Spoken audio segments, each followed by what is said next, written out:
যিটো বৰ্ষত আমি ডক্টৰ ভূপেন হাজৰিকাদেৱৰ জন্ম শতবাৰ্ষিকী পালন কৰিছোঁ, সেই একেটা বছৰতে আমি অসমীয়াৰ প্ৰাণ স্পন্দন স্বৰূপ অসমীয়াৰ হিয়াৰ আমঠু জুবিন গাৰ্গক হেৰুৱাৰ দুখ সহ্য কৰিবলগীয়া হৈছে।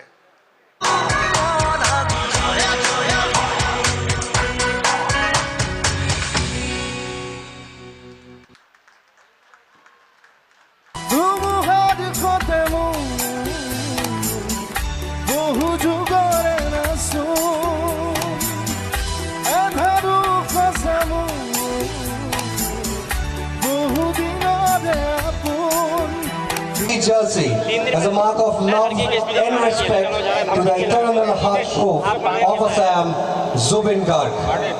Zubindra was not only an icon of music and culture, but also a true admirer of football and its growth in the Northeast, especially Shri Gaurango Borgohai Sir, Executive Director, Engineering Services, and the President of the organizing committee to come forward for the unveiling of the special mementos, the trophy and the special edition jerseys.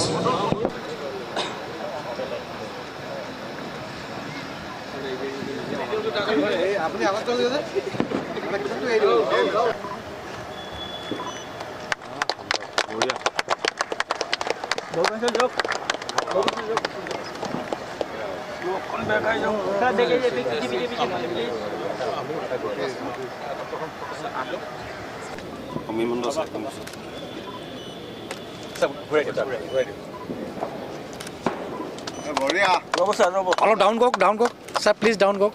All down. Oh, okay. Humble gesture, legend, the voice, the spirit, and the emotion forever close to our hearts.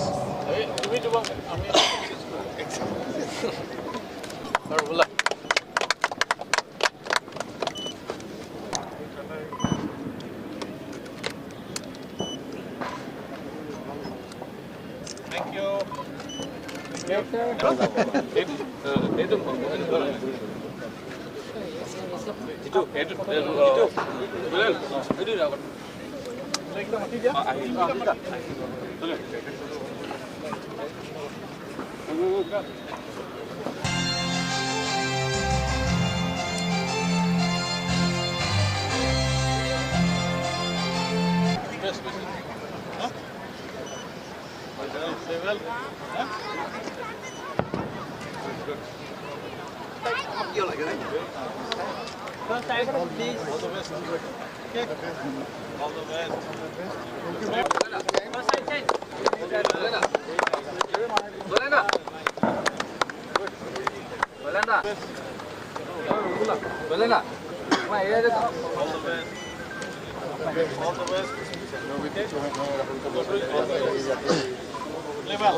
বাসীৰ বাবে অত্যন্ত গৌৰৱৰ কথা যে 2005 চনতে অইলে আৰম্ভ কৰা oil India gold cup football প্ৰতিযোগিতাখন যিখন 2013 চনৰ পৰা বিভিন্ন কাৰণত অনুষ্ঠিত কৰিব পৰা হোৱা নাছিল, সেইখন আমি পুনৰ এই বছৰৰ পৰা আৰম্ভ কৰিবলৈ লৈছোঁ। আমি সকলো জ্ঞাত যে বৰ্তমান সময় আমাৰ অসমীয়াৰ বাবে এক অতি কঠিন সময়। যিটো বৰ্ষত আমি ডক্টৰ ভূপেন হাজৰিকাদেৱৰ জন্ম শতবাৰ্ষিকী পালন কৰিছোঁ, সেই একেটা বছৰতে আমি অসমীয়াৰ প্ৰাণ স্পন্দন স্বৰূপ অসমীয়াৰ হিয়াৰ আমঠু জুবিন গাৰ্গক হেৰুৱাৰ দুখ সহ্য কৰিবলগীয়া হৈছে। প্ৰতিযোগিতাখন আৰম্ভ কৰাৰ প্ৰাক মুহূৰ্তত আমি অইল ইণ্ডিয়াৰ তৰফৰ পৰা এই দুয়োজনা মহীৰুহৰ প্ৰতি গভীৰ শ্ৰদ্ধাঞ্জলি জ্ঞাপন কৰিছোঁ। আজি উপস্থিত সকলোকে আজিৰ এই অনুষ্ঠানলৈ স্বাগতম জনাইছোঁ আৰু প্ৰতিযোগিতাখন সফলভাৱে অনুষ্ঠিত কৰাত সকলোৰে সহায় সহযোগিতা কামনা কৰিছোঁ।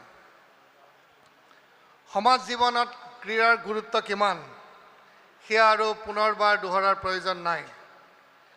ক্ৰীড়াই শাৰীৰিক তথা মানসিক সক্ষমতা বৃদ্ধি কৰাৰ লগতে মানুহক মানুহৰ ওচৰ চপাই আনে আৰু সমাজত শান্তিৰ বাৰ্তাবাহক হিচাপেও দায়িত্ব পালন কৰে। অইল ইণ্ডিয়া লিমিটেডৰ এই ৰাষ্ট্ৰীয় পৰ্যায়ৰ প্ৰতিযোগিতাখন আয়োজনৰ মূল উদ্দেশ্য হ'ল স্থানীয় যুৱ খেলুৱৈসকলক উৎসাহ জনোৱাৰ লগতে আঞ্চলিক ফুটবলৰ বিকাশ আৰু উন্নয়ন সাধন। আমি নিশ্চিত যে এই প্ৰতিযোগিতাখনৰ জৰিয়তে আমি অসমৰ তথা ভাৰতৰ আগশাৰীৰ ফুটবল ক্লাবসমূহক উচ্চমানৰ প্ৰতিদ্বন্দ্বিতাৰ বাবে এখন মঞ্চ দিবলৈ সক্ষম হ'ম। আৰু বেছি দীঘলীয়া নকৰোঁ, সকলো খেলুৱৈলৈকে সকলো দললৈকে পুনৰ শুভকামনা জনাই আৰু উপস্থিত ৰাইজৰ প্ৰতি শ্ৰদ্ধা জ্ঞাপনেৰে মই এই প্ৰতিযোগিতাখন উদ্বোধন কৰিলোঁ বুলি ঘোষণা কৰিলোঁ। ধন্যবাদ।